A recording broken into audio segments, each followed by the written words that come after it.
प्रश्न संख्या 21 Shri KG Madhav ji. KG Madhav. Question number 21 sir, माननीय अध्यक्ष जी, honourable minister give reply to प्रश्न माय संख्या क्वेश्चन। बोलिए। Honourable member, holdings constituted. Honourable member please question number. Question number 21। माननीय मंत्री जी। माननीय अध्यक्ष जी, उत्तर सभा पटल पर रख दिया गया है।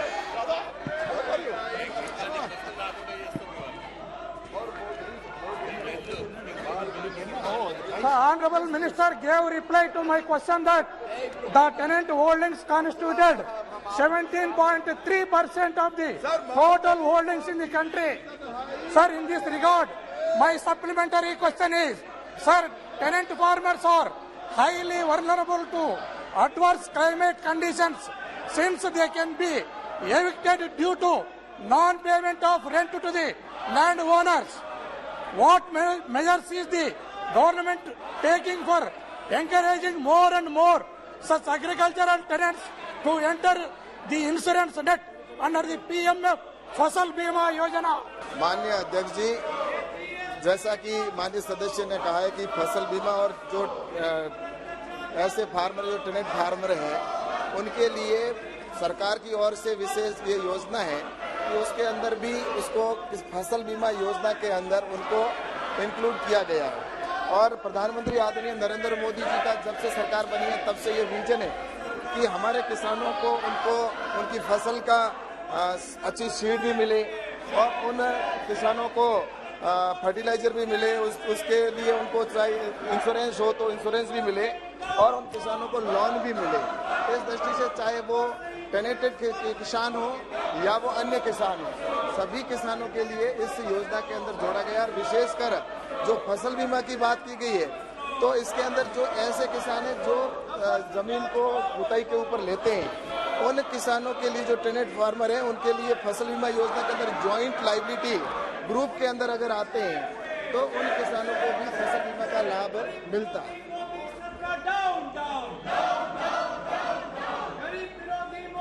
My second supplementary. Okay. Sir, in the year 2016, the Niti Aayog came up with an expert committee report on a model agricultural land leasing law. They are also suggesting various reforms with respect to legalization of land leasing, recording of the same, regulations on rent. Among others, what measures has the government for implementation of these suggestions?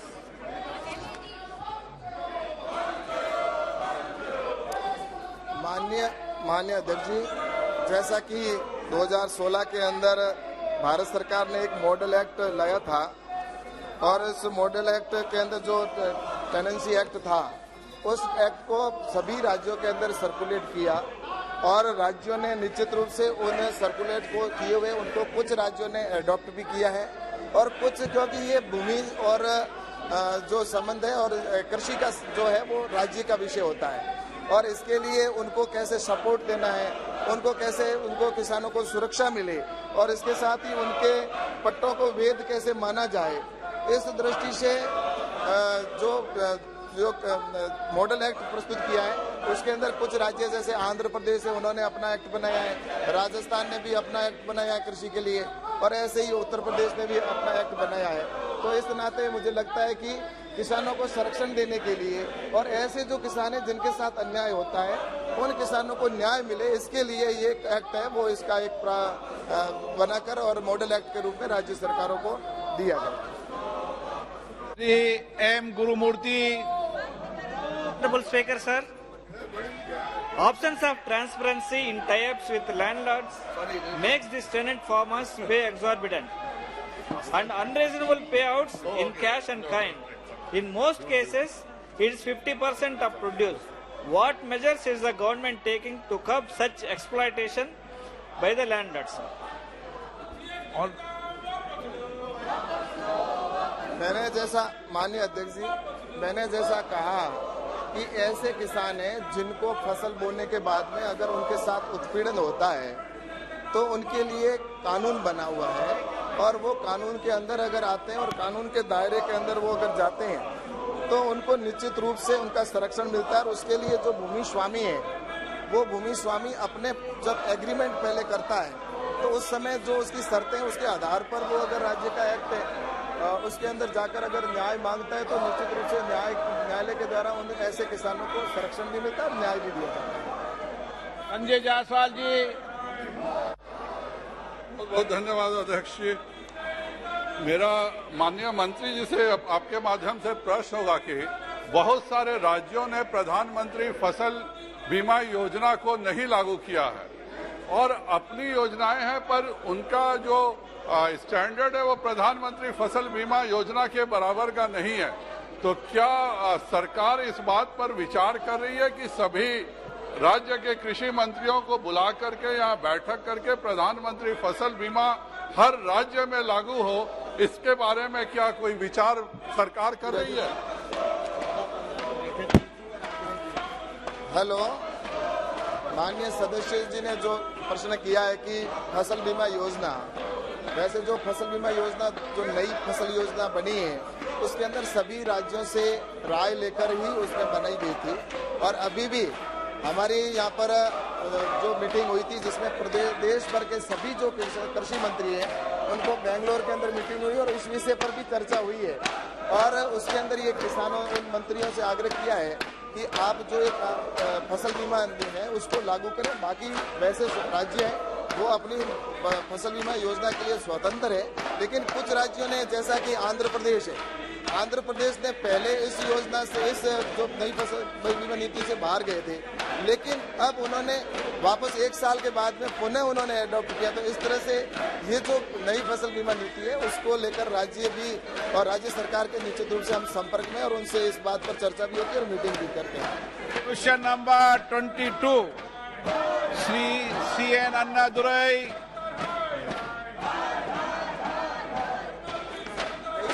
माननीय मंत्री जी Shri Gajanan Kirtikar ji. Okay, Shri Gajanan Kirtikar ji, Shri SS Pallikam ji, please आज question. No, Shri Maluk Nagar ji. मैं माननीय मंत्री जी से पूछना चाहता हूं कि जो फूड प्रोसेसिंग मिनिस्ट्री के अंडर जो गन्ने के रेट बढ़ाने की बात आती है, जो थोड़ा सा सरकार ने बढ़ाया उसके लिए धन्यवाद, लेकिन देश में कोई भी ऐसा नहीं है कि जहां पे गन्ने पे पेमेंट रुकी हुई है उस पे ब्याज नहीं मिलता और कहीं पे। अच्छा सब दूसरा इसमें जुड़ी हुई चीज, दूसरी जुड़ी हुई चीज कह रहा हूं। दूसरा कि मेरठ पश्चिम उत्तर प्रदेश, जहां बागपत लोकसभा, मेरठ लोकसभा, मुजफ्फरनगर लोकसभा, सहारनपुर लोकसभा, बिजनौर लोकसभा, नगीना लोकसभा, गाजियाबाद लोकसभा, अमरोहा लोकसभा, मेरठ में R&D रिसर्च के लिए कोई इंस्टीट्यूशन खोलने की प्लानिंग है या नहीं है? माननीय मंत्री जी जवाब जरूर देगा जी, इस पर भविष्य में विचार किया जाएगा। ओके, श्रीमती चिंता Anuradha. Thank you, sir. A Center for Excellence with an expenditure of 10 crores in non-thermal processing was recently inaugurated at National Institute of Food Technology, Entrepreneurship and Management, Tanjavur, with an aim to promote next generation technologies and meeting global standards in research and academics in the field of food processing. Does the government propose to establish any such centers in the state of Andhra Pradesh? Thank you, sir.